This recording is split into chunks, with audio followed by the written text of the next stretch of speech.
Hi, Steve. Hi, Uh, Ellie. you're almost exactly 4 years in. How do you think it's gone overall?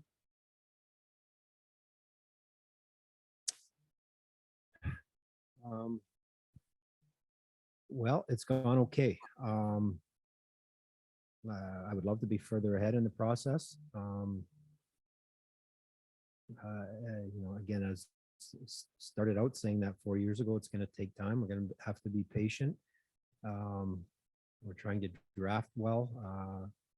Tried to accumulate more draft picks. We've been able to accumulate more draft picks. Time will tell if we've drafted well. That's the reality. It's just a slow process. So I would love to sit here and say I'm thrilled with where we're at and how things have gone through 4 seasons. There's been some. I've been pleased with some of the development of our draft prospects, and others are taking longer or haven't quite turned out at this point to what we had hoped. But that's okay. I fully believe in where we sit here today. I guess from 4 years ago, I'm not disappointed at where we're at. I guess I'm okay with it, but I intend to stick with the process, the plan. Nothing's going to dramatically change. We'll continue to look for opportunities, as I say repeatedly, to expedite the process. That is difficult to do, but we'll continue to do that. But so I guess 4 years in, I'm okay with where we're at. I'm hoping to see more improvement. We're starting to see some, this year. Last year we had Lucas and Moritz come in. This year we got games from, Berggren, Michael Rasmussen, who was drafted prior to me getting here, has taken on a bigger role. Joe Valeno is slowly increasing his role on the team or having a bigger impact on our team. So we're gradually moving some of the younger players in. So going back to it, I guess I'm okay with where we're at. I would, like all of you, I wish we were further ahead as well. And just how do you plan to replace the offense you lost in Bertuzzi and Verana? And I know they didn't play a ton, but you had them earmarked coming into the season to be a huge part of the offense, and even Philip Roenick, for that matter. Yep. If Philip Zadina was out all year, we kind of had him factored in there to contribute to the offense. So, again, we'll look at the free agent market to potentially replace some of the offense. I hope within our own team that we get more production out of some of our younger players that'll take on a bigger role. When I'm not necessarily looking for guys to go from 8-10 goals to 50. But if we can, take a guy from 8 or 9 goals that goes to 14 or 15, and everybody, just the younger guys, play a little bit bigger role and also contribute a little bit more on the offensive side, that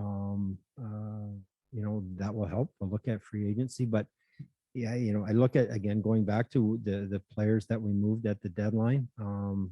Obviously, I knew at that time that there were going to be holes in our roster and prepared to deal with that. And truthfully, I might not be able to address all of those in this offseason. It might not be possible. Some of our young guys might not be ready, and players in free agency might not be available, but it's still things that had to be done, whether it was at the deadline or this coming offseason.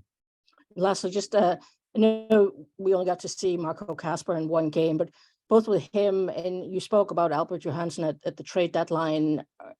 Are you thinking both could maybe push for jobs in Detroit next season, or?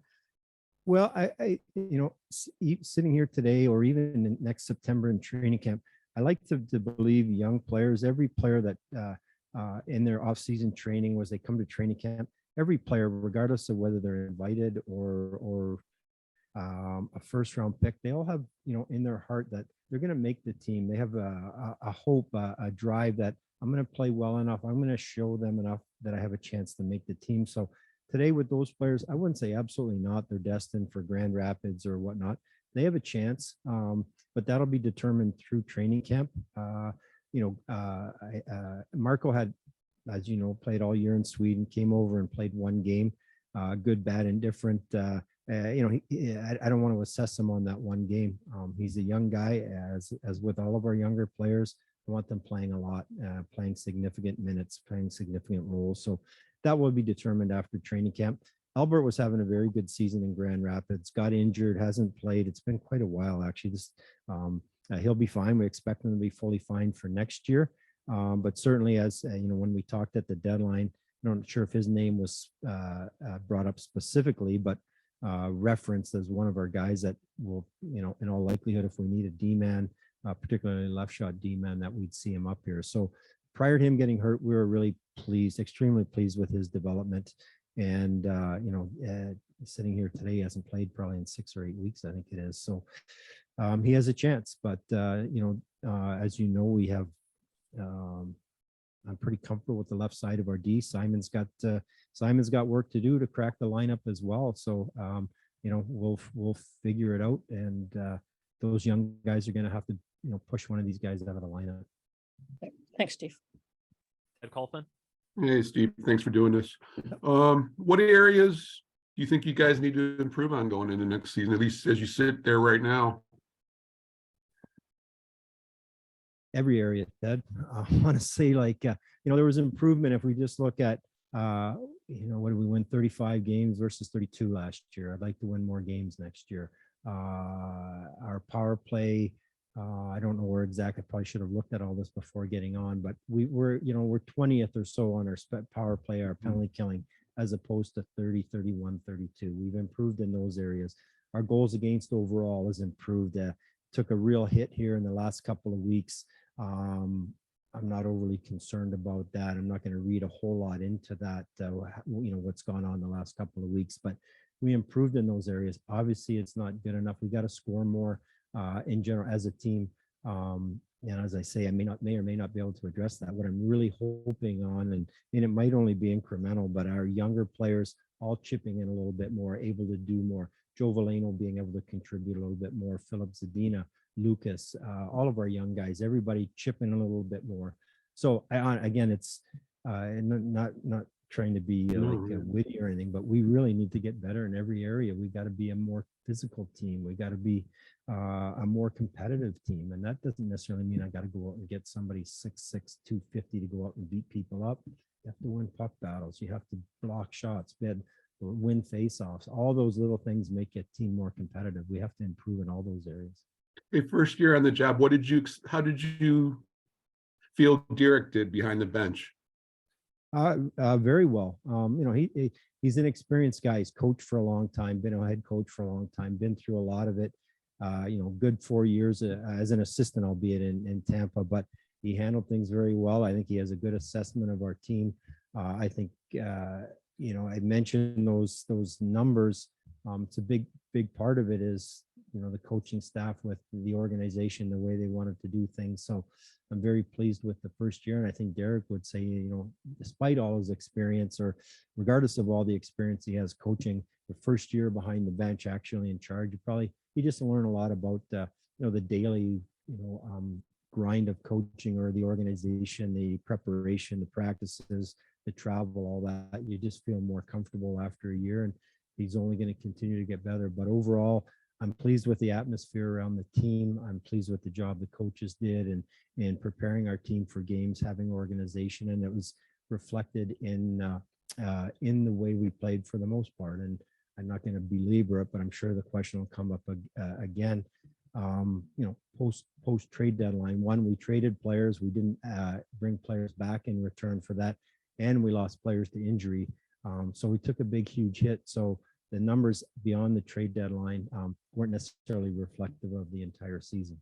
Hey, quick one, last one. The goaltending. Where do you think for Husso is kind of a learning curve this year too, and then just the second half season went and all? Well, I would take it beyond the second half. I think Billy had a very, very good season. Most games he's ever played in the NHL. The individual or personally, his numbers at the end of the season aren't good. You can go back and look at them. He's been dealing, as I won't go into specifics, dealing with an injury. And I think that not so much the injury, but with kind of our plan to, at one point we weren't sure if he was going to play again. Then the plan became, hey, let's get out there and see how you do for the rest of the season. Physically, I think he did fine, but I think he wasn't necessarily maybe mentally ready to play these last couple of weeks because he's planning a completely different plan and things changed. I think the good news is, and I haven't met with him yet, is that physically he went through it okay. But as none of us have been starting goaltenders in the NHL, but I think we would all say we recognize what a tough job it is. And I think he's only going to get better for it. I think he did a really good job for beyond half of the season, for 2/3 of the season, 3/4 of the season. He won a lot of hockey games for us, and I think he'll be better for it. I think, his challenge is going to be I know what it is. How do I do this night in, night out? But for the most part, I'm very pleased with his play, and our team in the last 20 games, through trades, through injuries, we weren't as strong a lineup, and that forced him and to make more saves, and it at times was tough for him. But I think mostly dealing with an injury and figuring out what we were going to do and what the plan was, I don't think that made it any easier on him. But overall, I'm encouraged. I expect him to be better next year, and for the experience that he's had. Sounds good. I appreciate it, Steve. Ansar Khan. Yeah, hi, Steve. Just what do you hope to see from a couple young guys, Edvinsson and Casper, in training camp next season? What do they have to show you to make a push to make the team? Well, the obvious question is the answer is they got to be ready to show they can play regular. I don't want players at their age, at this early stage of their careers, simply playing, minimal minutes, whatever that is, for a forward or a D man. Training camps are it's really debatable how much you should read into them, because you're at the games, and a lot of games you'll dress a strong lineup. The other team will have a very thin lineup. Debatable how much to read into these games. And I think I look for it. Have they physically improved? Are they stronger? Are they a little bit quicker? Can they, have a positive impact in the preseason games? And then if they are, then you decide, should we keep them around for a little while and play, or send them? And that goes for any player really. Or do we send them to the minors and kind of start there and let them just play their way up? So again, I think most importantly, we'll see what happens with our roster in the off season. And then in the preseason, are they the best person or the best player for the spot we're looking at? Do they outplay the other players that are vying for those spots? And if so, okay, what is it? If it's simply, if we carry 13 forwards, if they're the best 13th forward or the best 7th D, they're far better off being in Grand Rapids playing a lot. So I guess we'll see the competition, who they're up against, what our options are, and ultimately decide after preseason what kind of a role are they going to play into the regular season. That's really what we did this year with Joe Veleno, for that matter, with other players. We're debating, should they go down, should they stay, and some stayed, some went down. And also, just how would you assess Lucas Raymond's second season? I think it was okay. One, I think extremely highly of Lucas Raymond as a young man and his talent as a hockey player. I think he learned a lot from this year. It was a grind. Now, in fairness to him, David Perron comes in as a right winger, and the spot that Lucas played last year, David went into that role and did it quite well for us, and that forced Lucas to adapt, maybe at times play on the second power play unit, which in the NHL is a huge difference playing on the first unit to the second unit, because the first unit literally gets the prime minutes and more minutes. So I think he adjusted well to that. A new coaching staff playing, on different lines and different situations. I think he did fine. I expect him to grow from it. I expect him to be better next year, but overall, I think he played very well for us. And when I haven't had a chance to meet with, I've only met with a very few or a small group of our players. So look forward to spending some time with him, sharing my thoughts with him on his season, what my expectations are for his off season and for next year. But I think Lucas is an excellent young player who is only going to continue to get better. And in some ways, grinding it out this year is going to make him a better hockey player. Thanks, Steve. Jonathan Mills. Steve, did some of the injuries this season make it difficult to assess the season as a whole, or did it maybe allow you to assess things in a different lens on the big picture sense? I guess you lose players, some good players to injuries. It doesn't make you. It's hard to say it makes you a better team, but it gave some other players opportunity to play, and you learn a little bit more about them. And younger players were forced into maybe a bit bigger role and got to play more. That's not necessarily a bad thing. Overall, in assessing the team, I don't think it had a huge impact. We did reasonably well. We managed to survive it for the most part early in the season and had a pretty decent record. So, not really sure the reason, but you look around the entire league, and maybe it's in other sports as well. I just don't focus on it as much, but like every team gets hammered with injuries now. There's a lot. You need a lot of players. You need depth in the minors. So, you just deal with it. And like I say, you call your players up from the minors, whether it's a young kid or a veteran that you sign with that purpose for being a call up, you get a chance to see them. So I guess to answer your question, I don't think it really, it did change the assessment of our team.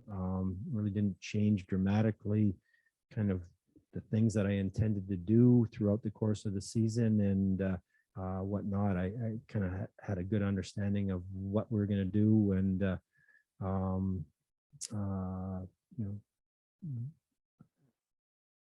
I think our team somewhat finished in an area I really truthfully expected us to be in at the start of the year. Thank you. Max Boltman.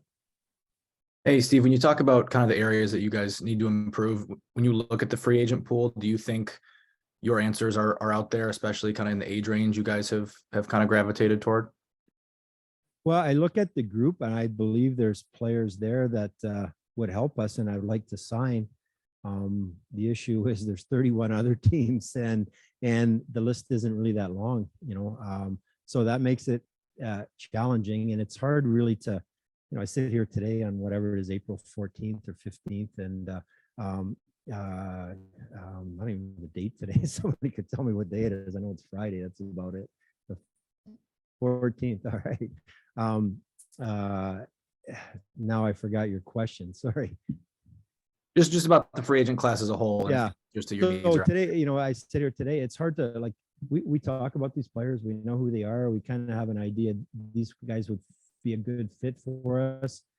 Really, until like July 1, I have no idea like if we can get these guys or in the mix for any of them, and some of them will end up being signed prior to that. So it's really hard to plan and build your team or plan for, hey, we're going to do this in free agency. We have spots. A year ago, at the same time a year ago, would I tell you on July 1 that we're going to sign the players? We didn't know.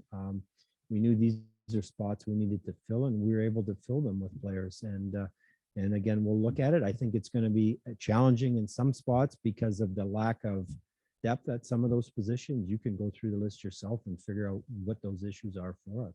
I'm not going to point it all out, but we're going to have some challenges, and we're going to, as long as we continue, like hopefully one of our, these younger players that are on our team now play a bigger role next year, and maybe one, maybe two of our younger players that whether they were in GR or coming from somewhere else, maybe they push into the team, but we'll slowly add to it, and we'll do the best we can to fill our roster. I still want to be a competitive team next year. I want to, guys that fit the position, the type of player, and maybe most importantly, the character of the person that fits into our lineup to help with Dylan, with our entire team, with our younger players. I really like the veterans that we brought in this year. I like their attitude. I like their character.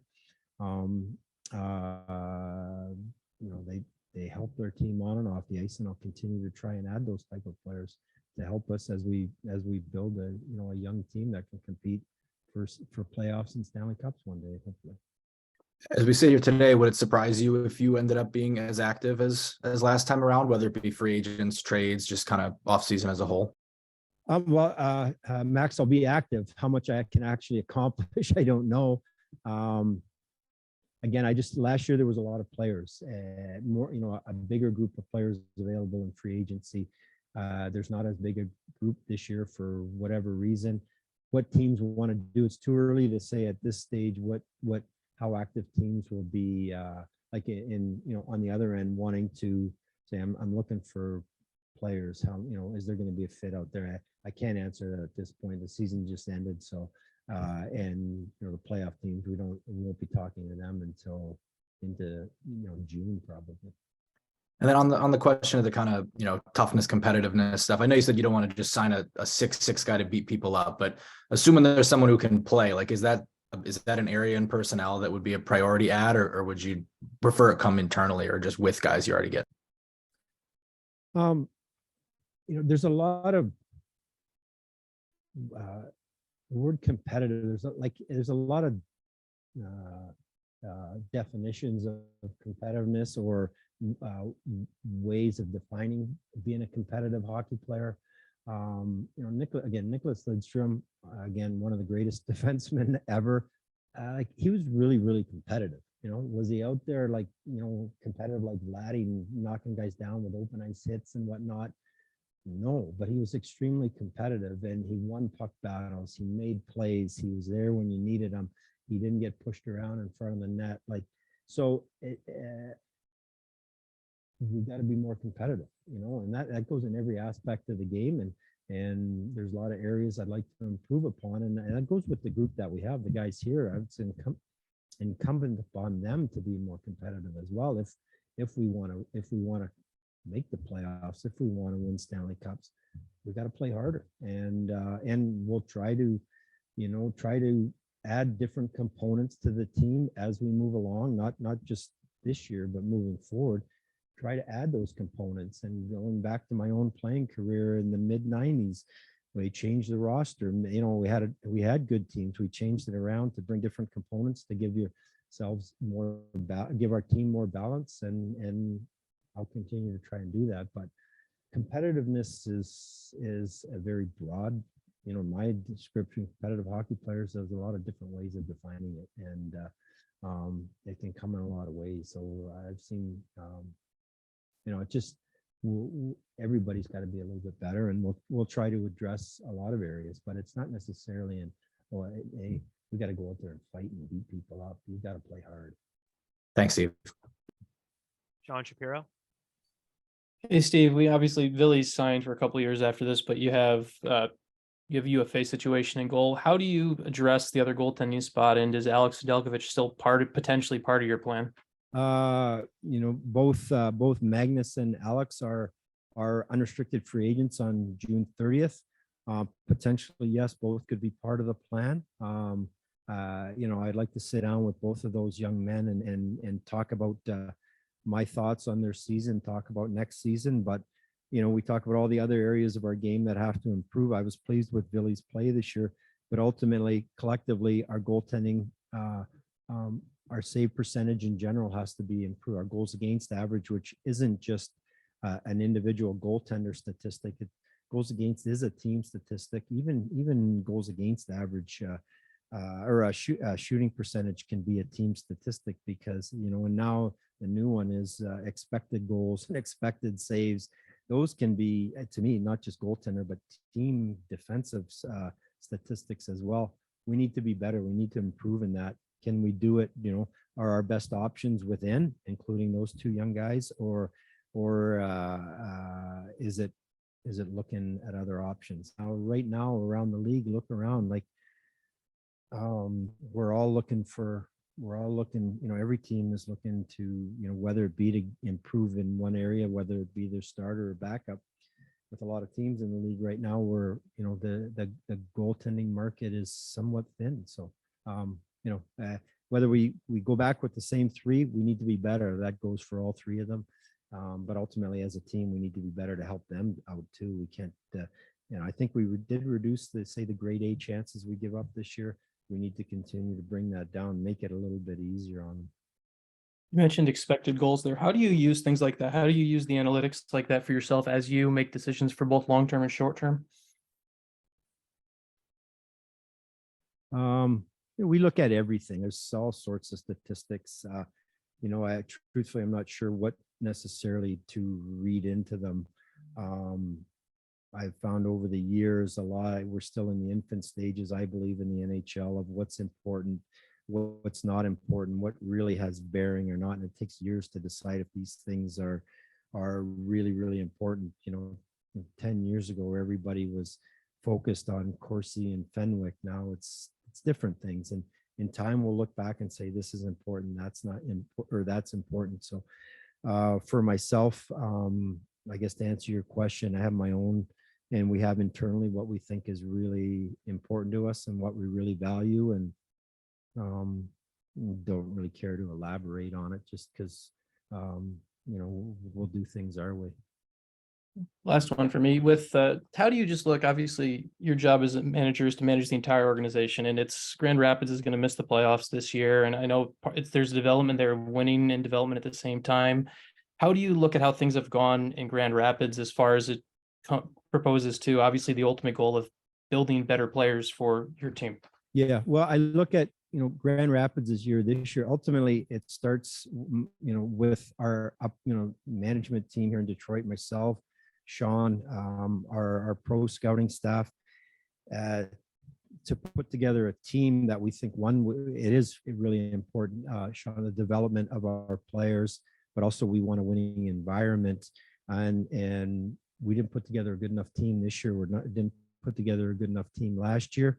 Now, when it's interesting when, we kind of in the off season or prior to the season pencil in who's going to play where, kind of think we have our depth and whatnot. And then you get a couple of injuries on the big club. You bring players up, that hurts that roster. You get injuries down there. Like what happened in Detroit really hurt Grand Rapids as well. And that be having a lot of injuries. It hurt their lineup. And then players that were slated to play there all year were injured. So it's been a very disappointing year in GR for us. We expected more. Having said that, the team we put together for various reasons, I think underperformed. One, a lot of the guys were simply up here for more time than we expected, and they also ran into the injury bug. So we'll continue to try and do a better job. We had some, positions or on the team that underperformed for us there, and we're hoping to fill those spots, whether it be with our own prospects or go out and sign some free agents that can help the team down there. But we're certainly, I speak for the organization and saying we're disappointed in the season that we had in Grand Rapids. But having said that, myself and Sean, we're the ones that are responsible for it. Yeah, thanks a lot, Steve. Carlos Monarez.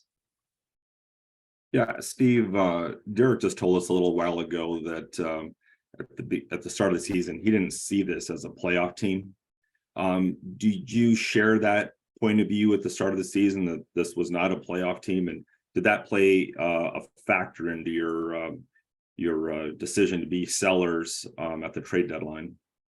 Well, again, going into the season, I know people kind of, will read into whether it be media or the fan base, what we did on July 1, while we've really changed gears and we're really making a push to the rebuild is over, so on and so forth. The reality was, again, I said it then and I said it at the trade deadline, and I say it now, was to get better players, to get players to help our environment, help our young players on the ice, off the ice. I think it was important. I never want to go into a season saying absolutely not. We're not a playoff team. You want your coaches, you want your players to have some hope. You never know what happens. We weren't that far out really prior to the deadline, so it was a possibility. But going into the season, did I expect us? Was the goal to make the playoff? Did I expect us to make the playoffs, Carlos? No, I didn't. Anything can happen, good or bad. We've got, again, you see Vegas go in their first year in the league and go all the way to the finals, and maybe they saw it happening, but probably the rest of us didn't, and they've continued on that path. But to answer your question specifically, the goal wasn't to make the playoffs at the start of the year. And having said that, the coaching staff and the players, once the puck is dropped, their goal is to win every game, and they did a pretty good job to get there. But am I disappointed based on expectation at the start of the year that we didn't make it? No, because again, I was hoping for improvement, and for the most part, I've seen improvement in our team, and I've seen improvement in our young players going forward. Now I expect improvement in these same players for next year. Does it translate into us going from 35 to more wins? I'm not sure, but I expect our guys to be better. We need to continue to get better. These younger players have a positive impact. Our veterans continue to remain competitive, good players for us as we go forward. So. Just my other question is just this year, you guys are going to miss the playoffs for the 7th straight year. It ties a franchise record. How much does that change? I guess your urgency, or maybe your decision to get away from the Yzerman patience model and maybe have more urgency to make the playoffs and take a little bit more risk, maybe at the trade deadline. Does that factor into it as far as you don't want to set the record for playoff drought? Honestly, I'm not at all concerned, Carlos, about setting a record for a number of years out of the playoffs. The reality in the NHL, again, in a 21 team league, 16 teams made the playoffs. Now with 32, 16 are still making the playoffs. It's harder than ever. I don't use that as an excuse, but that's the reality. If you look around at some of the teams that are currently the leaders in number of years in the playoffs, you look back to where it took some of these teams a long time to get into that position. They were the Detroit Red Wings at one point, where we're at today. I would love to make the playoffs next year. Absolutely. It would be such good progress for us. And I hope we make the playoffs next year, but I'm not going to do anything out of desperation. I'm prepared to do, whether it be sign anyone, to make a trade, whatever, to make us better. But I'm not going to do it out of desperation. And ultimately I've got to decide in any move we make, is it the right thing in the long term? Is it the right thing in the short term? And I would love to come up with a great idea or find something that gives us a better chance of making the playoffs next year. But I'm not going to do anything that just gives us an opportunity gets us in the playoffs, so I can say I didn't hold a record, or I hold a record or break a record in a negative way. I'm going to keep trying to build a really good team that's going to be a good team for years to come.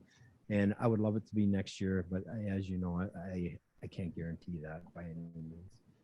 Thanks, Steve. Yeah. Bob Duff. Yeah, Steve, obviously as GM, your job is to look at the big picture. You're starting to see, the guys that you drafted, a few of them are making an impact in the NHL. You've got a number of them now in Grand Rapids. Is that giving you optimism that, you're headed in the right direction and things are starting to come together? Slowly, Bob. Yeah. I wish it was quicker. I wish more of these kids were we'd all look around and you wish you had more of your prospects ready to go sooner. I think most importantly is to remain patient with them, let them mature and grow up and develop as players at the right rate. Try to have a good environment for them, whether they remain in college, remain in junior hockey, or get finally turned pro. To be patient. Some of them are moving in. Again, as I started off, or I spoke earlier, is I wish we had more of them coming. And ultimately, try to have a lot of draft picks.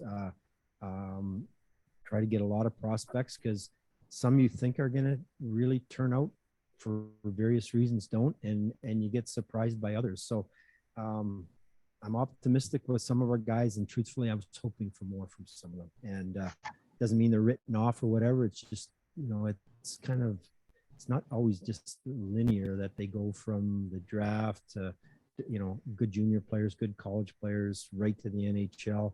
There's some ups and downs, whether that's just in physical maturity or injuries. It takes time, but and they don't all pan out the way you hoped. Along those lines, Elmer Soderblom obviously made the team out of training camp, and looking at numbers, he certainly tailed off and didn't have a strong second half in Grand Rapids. Are you still feeling good, like he's part of the future?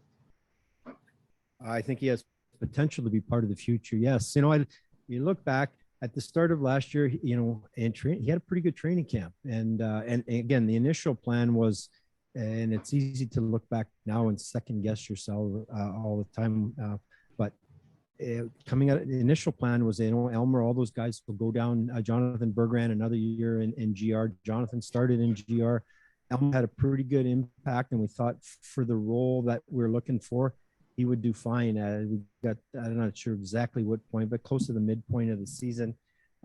He wasn't playing that much, and we sent him to the minors just to play. Other guys were playing, and then he got hurt, and he really hasn't played much since. So, again, we'll see what his off season's like. Have a good idea of what he is as a player. Is there room for growth? Absolutely. I still think he has tons of potential. And we'll see how he does in preseason. Again, if he's not ready at the start of the year and he's not going to play a significant role, he can go to the minors. It doesn't mean it's the end of the world for him. I look at, there's several players going around the league that kind of bounced around for a while and finally found their way at 23, 24, 25. So,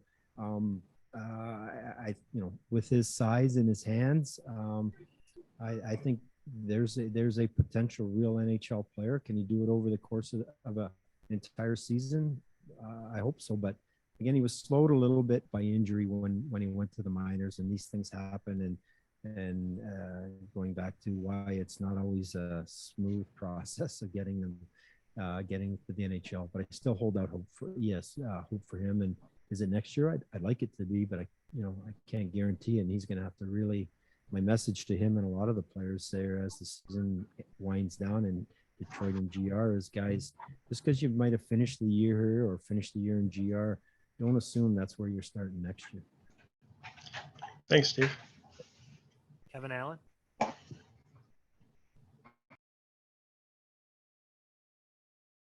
might be on mute, Kevin. Yeah, Kevin, you're on mute. Try it again. Okay, there we go. It's not like you didn't warn the fan base, Steve, about how long it was going to take. You obviously had experience. You knew what was going on. But, when you look at like this season, starting with the free agent acquisitions, you can probably make a case that most of those guys did what you wanted them to do or exceeded that. Guys like Mata really stepped up, and Perron got a lot of goals and everything. And then, Wallman, stepped up and played a bigger role. Your younger players are coming in. Like, it feels like you've had, a lot of good things happen in the rebuild, and yet it's just been a tough sled. You're, incrementally improving.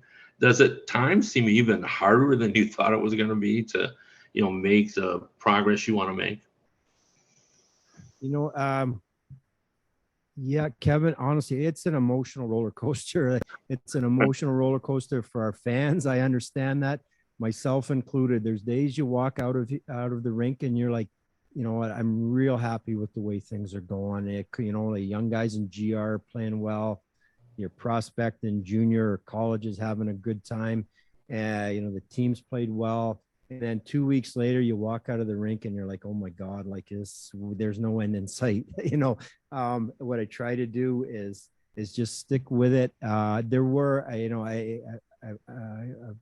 appreciate you asking the question, because we sit here, there were a lot of good things this year. Absolutely. A lot of good things. And again, through the trades we made at the deadline and the injuries to the Rasmussens and Fabries and other guys in and out down the stretch, and we sit here today and somehow feel disappointed. But if I look at the big picture, I'm confident we're going in the right direction. I wish it was wish we were farther ahead. Everybody wishes we were farther ahead. Every other organization kind of in our spot feels the same way. So there are a lot of positive things, and our younger guys are growing and playing well. They're maturing. Maybe their stats, weren't as what we maybe projected or hoped at the start of the year, but it's part of the process that they're becoming more mature hockey players. They're becoming men. They're learning to deal with some of the adversity. So I do think there's a lot of good that came out of the season. The veterans, the free agents that we signed, good stats, bad stats, whatever. I really like them as people. I like what they brought to our team. And not only did they help us this year, I think they're going to help us next year and moving forward as well. And then finally, I just wanted to ask, we put a lot of emphasis obviously on Casper and Edvinsson because they're, feels like they're closer. But, guys like Lombardi, Mazer, Wallander had decent years this season. Just in general terms, can you talk a little bit about the progress they've made as, your draft picks? Yeah, well, we'll start no particular order, but Carter Mazer had a real good year in Denver. Second year, they won a national championship a year ago. Had a good year this year, and decided to turn pro. We signed him, and he's been played a half dozen games in GR, and he looks like a real good prospect. Is he ready to play next year? Maybe, maybe not. But he looks like a good prospect. He looks like an NHL player for me. He skates well. He's got good hands. He knows where to go on the ice. So he's going to be on our team, and I think he's going to be a real good player for us sooner than later. Is it in September or October? I'm not sure. Amadeus Lombardi had an awesome year in Flint. He's really a good little player. He's very creative. He's a very competitive guy. If he's 5'9", 5'10", 170 pounds, that doesn't matter. He's real competitive. Is he in there running guys over, knocking guys out? No. But you know what? He drives to the net. He somehow gets into the corners first. He makes plays. He's very creative. He's a very entertaining player. Can he take that to the American League or to the NHL one day? I hope so. He certainly has the ability to do that. He's going to have to adjust to playing against bigger, stronger, faster guys, but had a really good year and is a fun player really to watch. So we really hold out optimism for him as to be one of them guys that's on the smaller side that just has it to be an NHL player. Time will tell, but kind of excited at the potential that he has. William Wallander had a real good year. He's developed very nicely over in Sweden. He's got a lot of work to do. He's over here right now. He's played one game. He's dealing with an injury. So would have liked to have seen him play a little bit more. Expect him to be back over here next year. But he's worked hard and come a long way.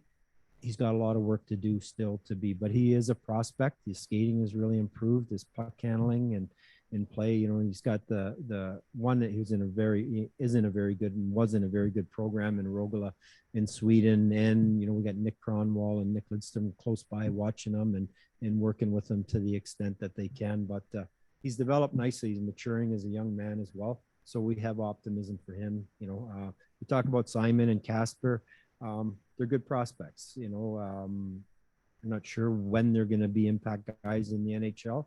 Could be next year, but it may take some time. But we're optimistic. We've got a group of them coming. I hope to see one or two of them next year. But if we don't, I think they're coming sooner than later. Thank you, Steve. Bill Birchfield. Hey, Steve, a lot of eyes on Andrew Kopp this season after the deal he signed last summer. Beyond the offense, when you're watching him play, like how do you measure his game, his effectiveness, and I guess how would you evaluate his first season here? Overall, pretty good. When a play I wouldn't call that he signed a 5-year contract. You know what his AAV is. With that comes expectations, at least production wise. You can debate whether met those expectations, at least in your eyes, or not. But he's a very, very good two-way hockey player. He does a lot of little things extremely well. He was very, I would say in fairness to him, got off to a bit of a slow start. He had a surgical procedure in the off season, which delayed his ability to train and to skate. But came in. I really like his hockey sense. I like his durability, his flexibility as far as being able to play all three forward positions. As the year went on, I thought he had a bigger and bigger impact. He was very good on our penalty kill. a very good defensive player. I think Derek mentioned to me this morning, he was one of our, maybe our only plus player, and he played a lot of hard minutes. I think he's a very good playmaking centerman. I think he only ended up with 9 goals. That would be the one statistic that we would all look at and say, geez, he needs to score more. Ultimately, I didn't necessarily sign him for his scoring ability. I signed him for his all-around play, his flexibility. So I'm pleased with the year that he had. And I think we can count him in for, if I'm penciling guys in for X number of goals next year, I think I'll pencil him in for, more than the 9 that he had. Is it 12, 15, 20? I'm not really sure. But overall, I think Andrew had a very good season for us and contributed in a lot of subtle ways that really don't necessarily wow you, but is a very good player and a very useful player. And I'm very happy that we have him on the team. Thanks, Steve. Last question, Art Regner. Hi, Steve. I don't know how much time you've had to take your own deep dive into the 2023 draft, but would you agree with what seems to be the general consensus is that this is a very, very deep draft class? I find we talk about really, really deep drafts when there's somebody special at the top. And if there's not somebody special at the top, it's just another draft. So I think it's a really deep draft. Well, because Connor Bedard and Adam Fantilli are that good. Maybe amongst others. Yeah. Yeah. I think today we sit where we sit 9th and is potentially 17th with the Islanders pick. We don't know who we're getting at that point. Maybe we get some luck in the lottery, maybe not.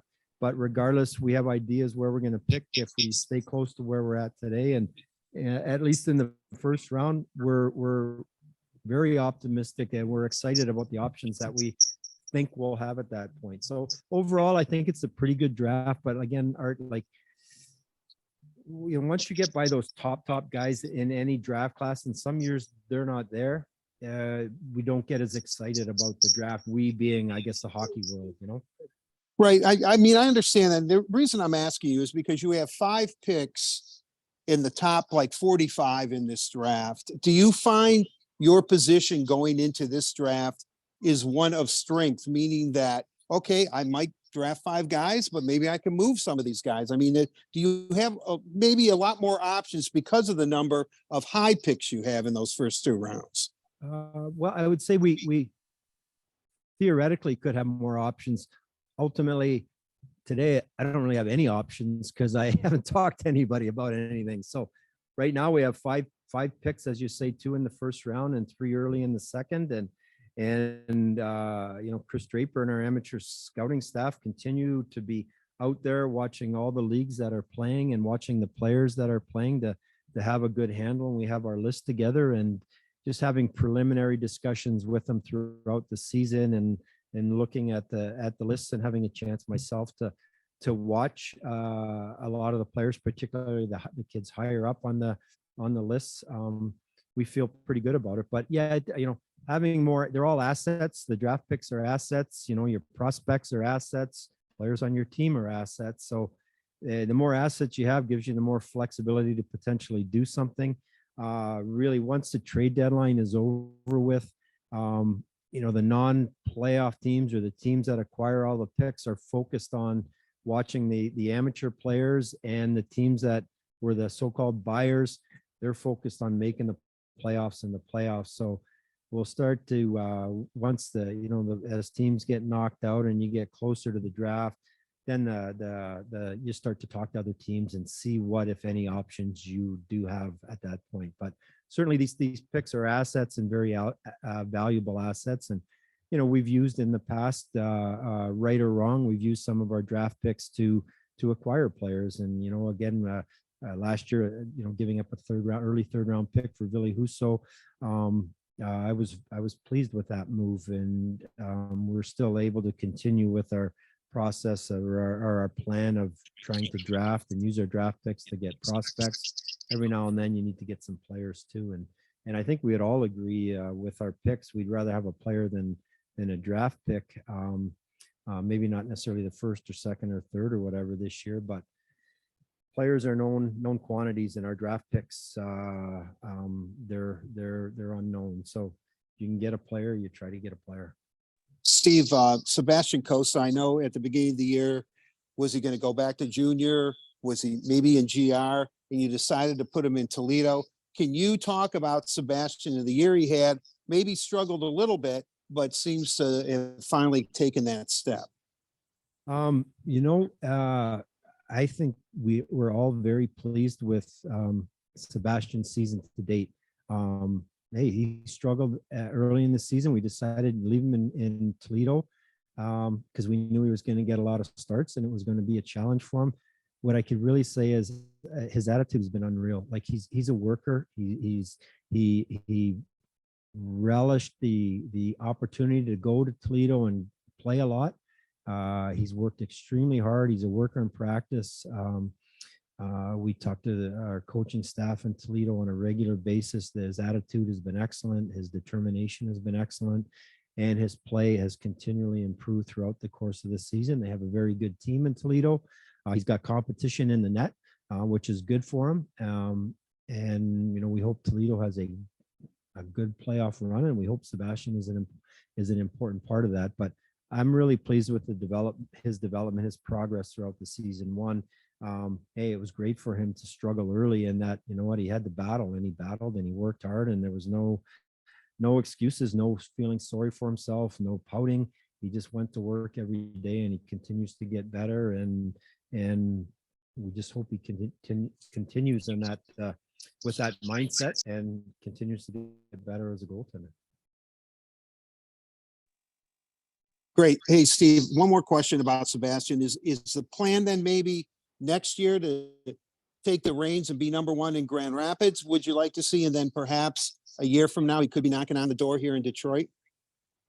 The plan is, I think he's playing tonight, Art.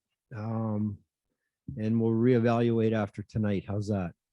Okay, well then I'll hold you to it though. Yeah, you know what, Art? I get going into next year. If he's the best goaltender to play in GR and grab the reins, so to speak, or be the starter, then he'll be that. If he's not ready for that, whether he's a backup there or he plays in Toledo, we'll let it play itself out. One, I think he's a good prospect. Two, I think he's really determined, and we're just going to let his play dictate where he goes. And when we see him in Detroit, honestly, your guess is as good as mine at this stage. I think he's shown that he's a good prospect. His next year, is he ready to play in the American League? I hope he is. Maybe he will be. Maybe he won't. But as long as he's going in the right direction, that's all I worry about. Great. Thank you very much, Steve. Appreciate it. All right, those are all the questions we had for Steve. Thanks everyone for joining us today. And Steve,